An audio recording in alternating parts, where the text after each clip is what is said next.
Graça e a paz do Senhor Jesus, uma alegria ter você aqui comigo para compartilharmos da palavra de Deus.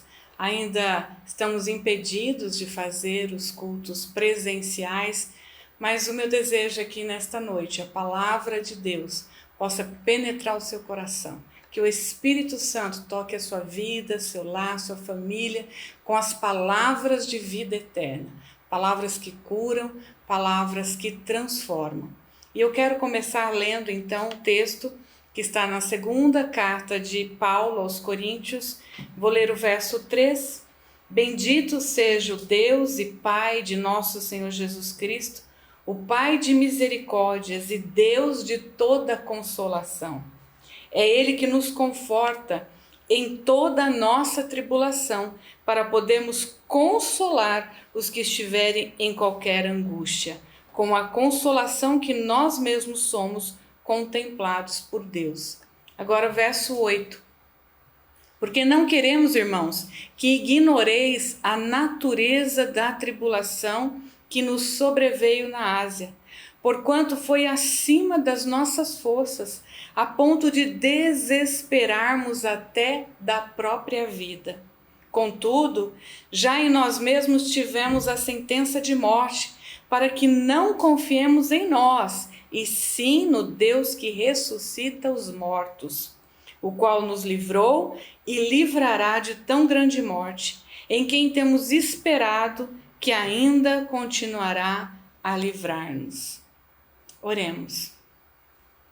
Pai, em nome de Jesus, obrigada por essa oportunidade, Senhor, de compartilhar a Tua palavra.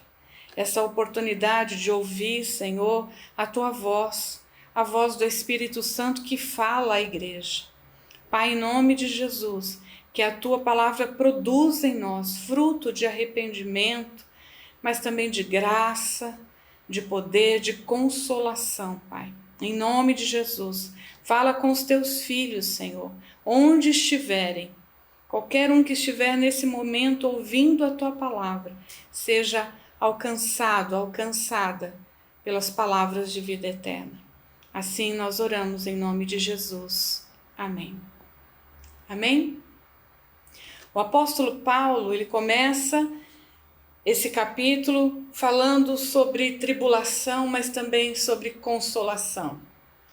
Paulo está contando a sua experiência, a sua própria tribulação, um momento em que ele está vivendo de angústia profunda.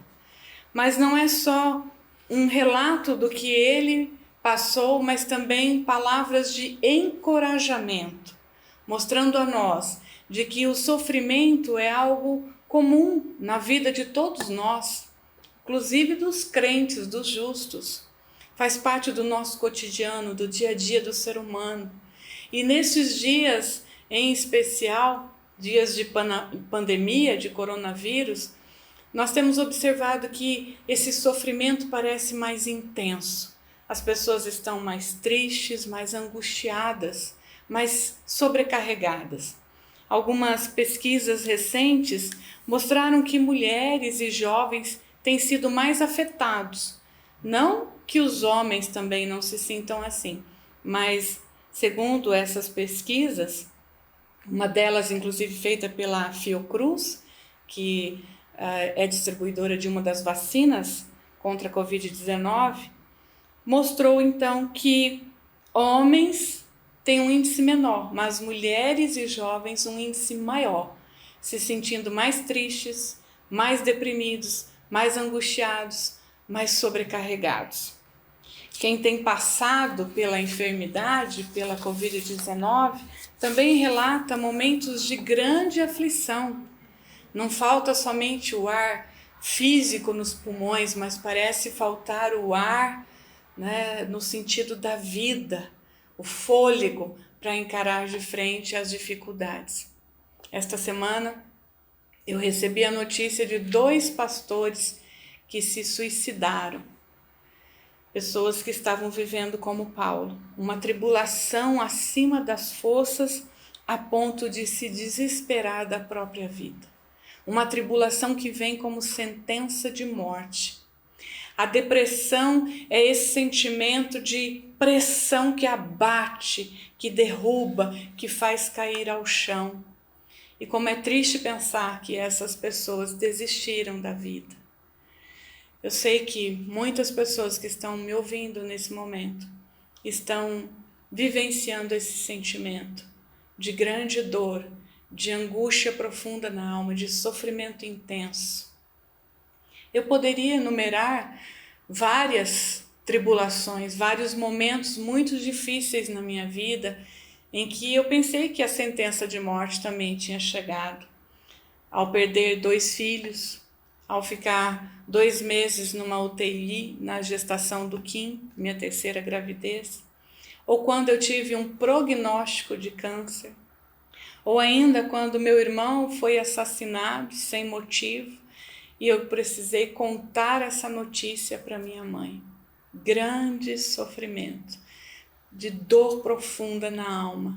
Nós sofremos por situações e por circunstâncias que sobrevêm, mas também sofremos ao ver o sofrimento das pessoas ao nosso redor.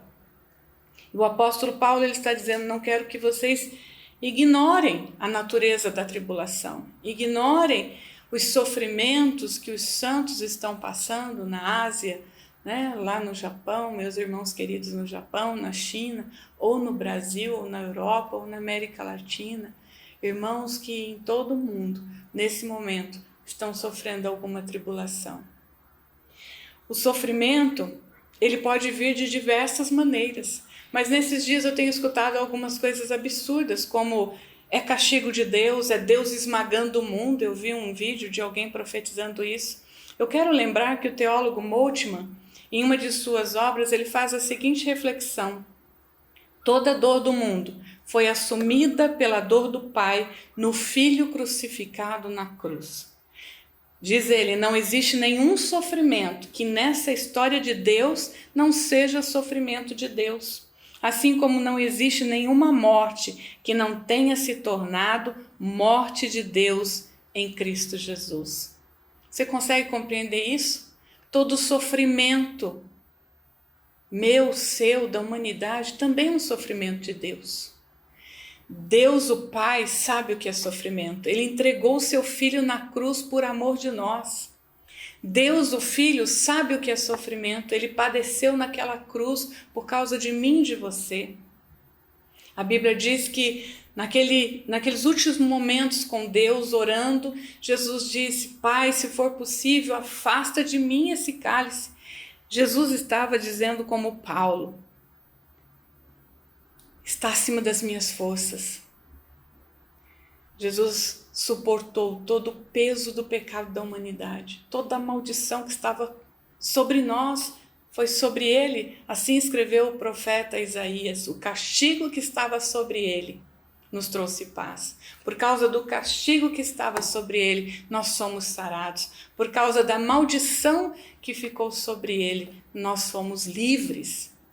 Paulo também escreve aos Romanos, por causa da morte de um, Adão, a morte entrou em toda a humanidade, mas por causa da vida de um, a vida de Cristo, nós também encontramos vida abundante no Senhor. Então, não importa a causa do sofrimento, nós não podemos esquecer que Deus, como Paulo está dizendo aqui, conhece o nosso sofrimento. E por ser Deus que conhece, Ele também é Deus de consolação. Porque o Deus Espírito Santo, chamado o Consolador, conhece as nossas fraquezas e nos consola, ajuda. A Bíblia diz que geme intercedendo por nós com gemidos inexprimíveis. Então Deus conhece sofrimento, Deus sabe o que você está passando. Na Bíblia nós também vemos homens e mulheres que sofreram, além de Paulo, Ana, Ruth, Jó, Elias, passaram por momentos difíceis e pensaram que não iam suportar. E eu quero chamar a sua atenção hoje um pouquinho para a história de Elias.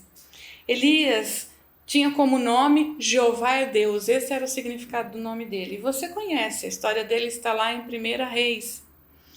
Elias foi chamado por Deus para o ministério profético. E ele se tornou então profeta e diz ali na sua história que ele ficou só, único profeta naquele tempo.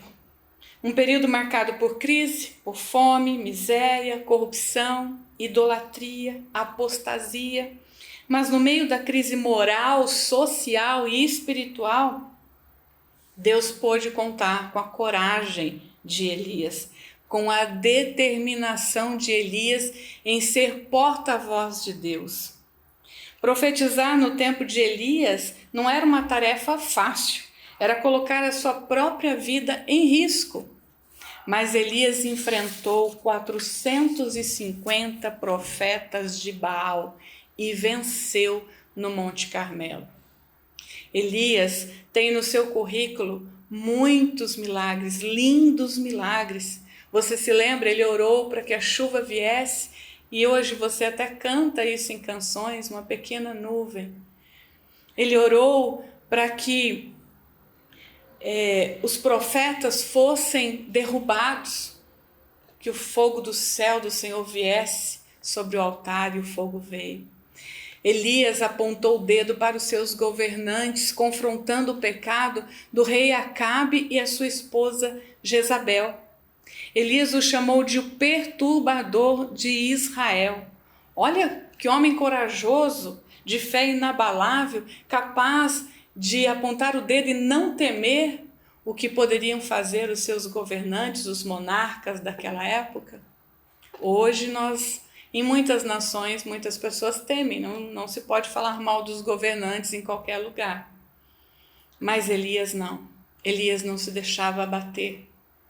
No entanto, depois das mortes dos profetas de Baal, a rainha Jezabel se levanta e manda um recado dizendo que vai matar Elias.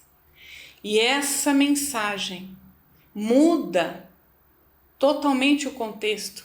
Elias entra num momento de aflição, de dor, de sentença de morte e ele pede para que Deus o leve. Nós vamos entender um pouquinho que a história de Elias nos ensina algumas lições preciosas e é por isso que o título dessa mensagem é a pedagogia do sofrimento. Algumas lições que eu aprendo com Elias e com outros homens que passaram pelo sofrimento e é isso que eu quero compartilhar com você. Em primeiro lugar, cuidado com a autoconfiança. Confie em Deus. Cuidado com a autoconfiança em si mesmo. Elias então era um homem cheio do poder de Deus, muitos milagres aconteceram por causa da sua fé, mas ele não era um super-homem, ele não era invencível. Tiago declara no capítulo 5, verso 17, Elias era homem semelhante a nós, sujeito aos mesmos sentimentos. Olha só, homem igual a mim, a você, ser humano, sujeito aos mesmos sentimentos. Sentimentos de alegria, sentimento de tristeza. Sentimento de euforia, sentimento de depressão, de angústia. Então, por que Elias não queria mais viver? Se você ler em 1 Reis, capítulo 19, verso 4, vou ler para você. Diz assim, ele mesmo, porém, se foi ao deserto, caminho de um dia, e veio, se assentou debaixo de um zimbro, que era uma árvore, e pediu para si a morte, e disse, basta, toma agora, Senhor, a minha alma, pois não sou melhor que os meus pais. Elias usa essa justificativa para desejar a morte, não sou melhor que os meus pais. Provavelmente a circunstância, o momento que Elias estava vivendo, fez com que ele olhasse para si. Então ele perde toda a autoconfiança, toda a autoestima. E Deus permite que Elias fique sozinho, porém nós observamos que Deus não se ausentou. Deus continuou cuidando de Elias. Deus continuou ali observando os passos de Elias, cuidando de Elias. Elias parece se achar por algum momento, talvez, maior, superior. E de repente, ele olha, vê a sua autoconfiança no chão, vê o quanto é frágil. Ele diz: não sou melhor que os meus pais. Basta, não quero viver. Eu me lembro também de Jó. Jó, você se lembra? Homem rico, poderoso, cheio de bens. A Bíblia diz que todos o conheciam e o reverenciavam. Provavelmente de aspecto saudável, vigoroso. Mas no capítulo 2, verso 12, diz que os seus amigos, quando chegaram lá para visitar, agora Jó, sem saúde, sem filhos, sem propriedade, o texto diz que não o reconheceram. E olhando, não o reconheceram, ergueram a voz e choraram. Jó estava irreconhecível no seu sofrimento, na sua tribulação. E você se lembra o que fez? Jó amaldiçoou o dia que nasceu. Jó capítulo 3, verso 1. Em outras palavras, Jó também está dizendo: meus pais não deveriam ter me concebido. Maldito o dia em que eu nasci. Nesses dias de pandemia, nós vemos a nossa fragilidade, a fragilidade humana. E nesse momento, essa é a lição. Cuidado com a autoconfiança, mas confiemos em Deus. Não podemos confiar somente na nossa força, na nossa habilidade, na nossa capacidade de administração, de planejamento, de organização.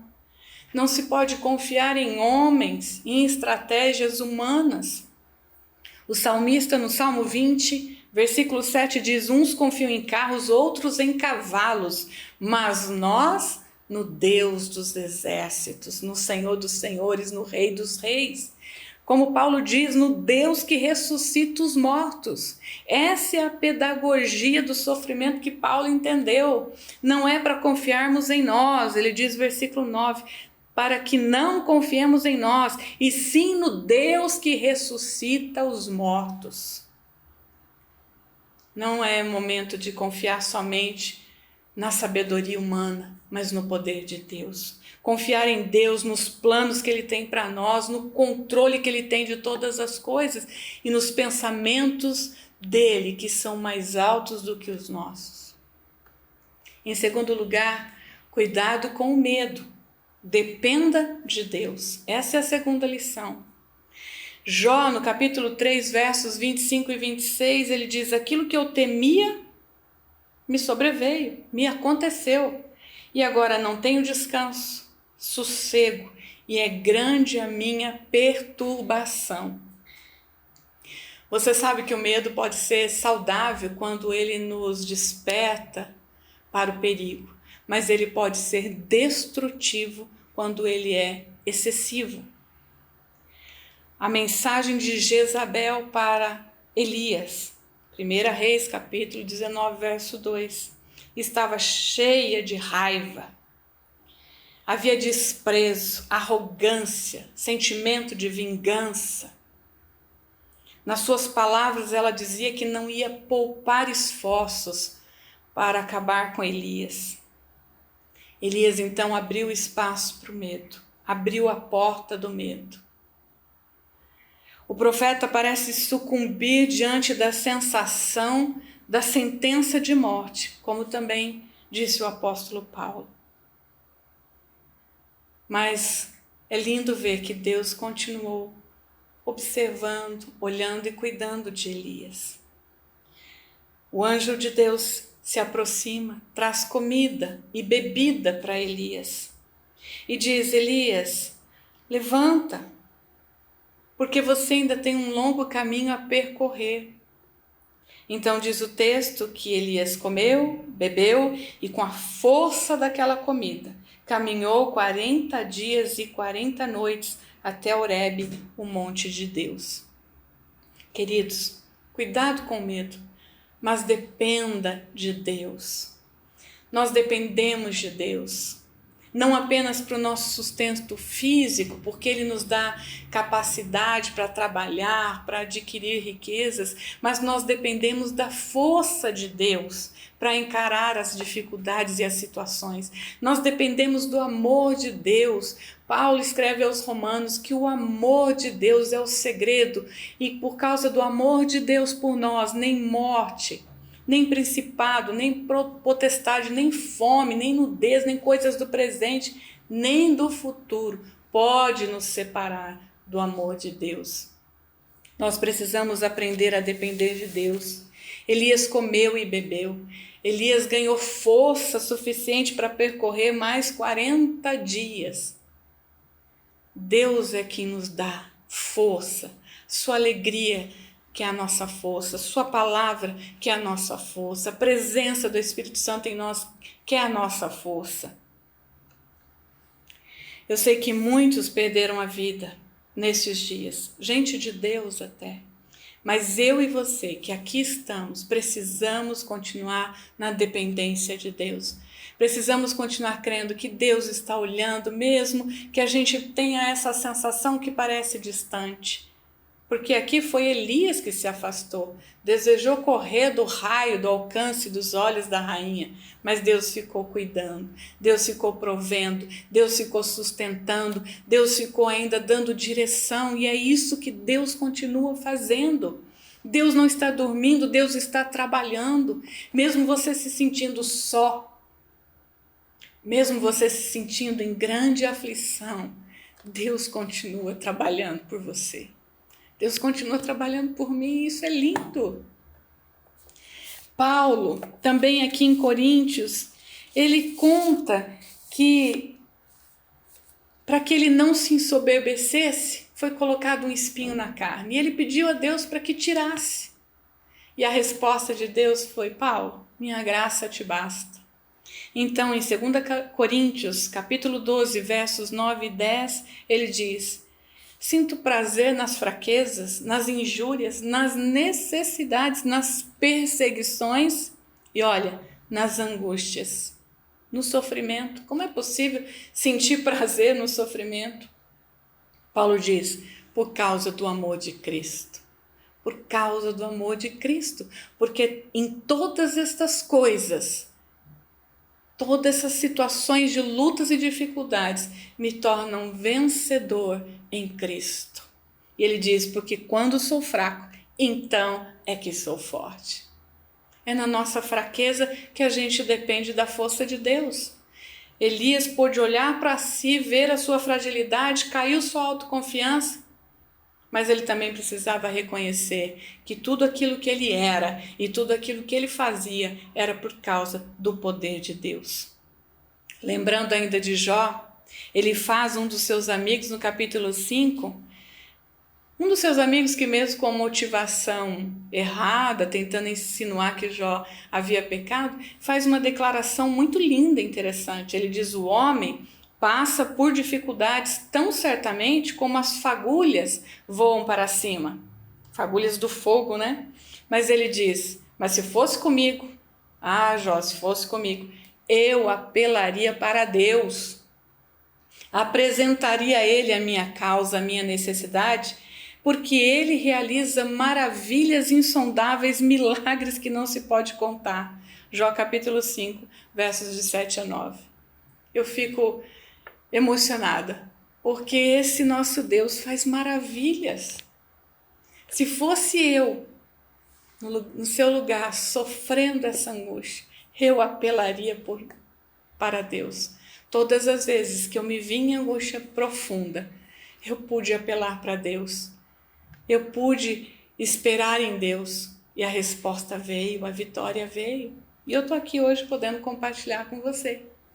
Em terceira e última lição, cuidado com as atitudes precipitadas. Espere em Deus. O medo pode nos levar para lugares ainda mais perigosos. Na tentativa de fugir do perigo, fugimos também para lugares escuros. Viu o que aconteceu com Elias? Depois do medo, Elias toma uma atitude surpreendente. Ele foge da presença de Deus. Elias se sente só. Elias vai para onde? Para o deserto. 1 Reis 19:4 que nós lemos. E ele mesmo se foi ao deserto. Deserto é lugar de sequidão. Deserto é lugar de vazio, de solidão. Deserto não tem vida. Elias, na tentativa de fugir da ameaça da rainha, ele vai para o deserto. Mas a beleza dessa história está no fato de que Deus está lá olhando. Deus está lá cuidando. Deus está lá por perto. Elias entra numa caverna, passa a noite ali, então a palavra de Deus vem. E o texto diz que não na tempestade, não nos terremotos, mas a palavra de Deus vem de forma suave e pergunta: que fazes aqui, Elias? Por 2 vezes, Deus perguntou a Elias: o que fazes aqui, Elias? A repetição da pergunta indica que Elias continuava fora do seu lugar. Elias estava perdido, Elias estava confuso, não perdido apenas geograficamente por estar no deserto ou dentro de uma caverna, mas Elias estava perdido no seu emocional, no seu psicológico, na sua vida espiritual. A pergunta de Deus parece sugerir que Elias está fora do lugar onde deveria estar, fora do centro da vontade de Deus, fora da presença de Deus, fora do lugar onde Deus queria que ele estivesse. O apóstolo Paulo, no texto que nós lemos, diz: nós continuamos confiando em Deus, que nos livrou e livrará de tão grande morte, em quem temos esperado que ainda continuará a livrar-nos. Não tome atitudes precipitadas que levem você longe da presença de Deus, que leve você para lugares ainda mais escuros, que leve você para lugares ainda mais tenebrosos, para desertos na alma, na mente, do qual você não consiga mais sair. Cuidado, espere em Deus. Eu quero concluir dizendo que nós precisamos fazer como o salmista, questionar a nossa alma. Salmos 42:11 diz: porque está abatido a minha alma, porque te perturbas dentro de mim, espera em Deus, pois ainda o louvarei, o qual é a salvação da minha vida, da minha face, é o meu Deus. Fala aí com você mesmo. Pudesse falar para você mesmo, né? Como Mônica, por que está abatida? Lembra-te do teu Criador, das coisas maravilhosas que Ele fez, do quanto Ele livrou e continuará livrando. Era isso que trazia esperança na mente de Paulo. Lembrar das coisas que nos trazem esperança. C.S. Lewis escreveu que o bom do sofrimento é a experiência que você tira dele. Essa é outra pedagogia. A experiência. Paulo entendeu isso. E ele escreve em Romanos, capítulo 5, a partir do verso 3. Nos gloriamos nas tribulações, sabendo que a tribulação produz paciência, que produz perseverança, que produz esperança, que produz experiência. Que experiência você pode tirar desse momento de angústia? Que sentimentos você pode trazer à luz da palavra de Deus, à luz da presença de Deus, pela ação do Espírito Santo? Que sentimentos você pode trazer à tona? Que pensamentos você pode trazer à tona?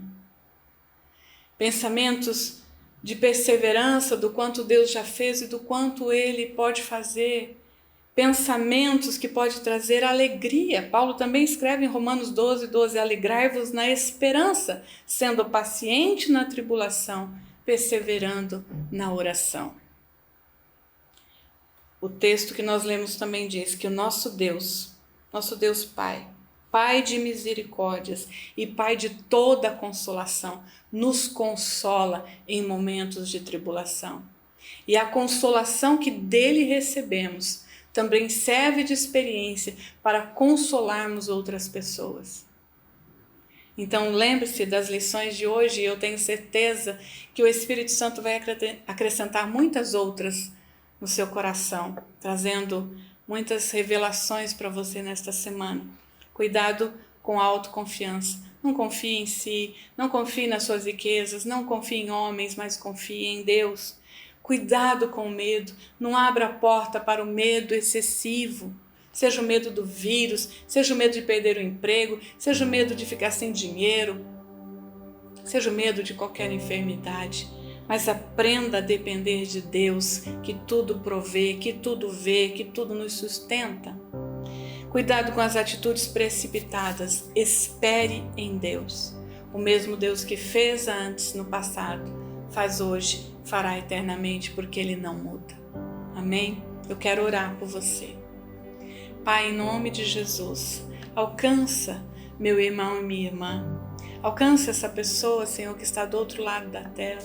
Alcança, Senhor, cada família da IPI Castelo Branco.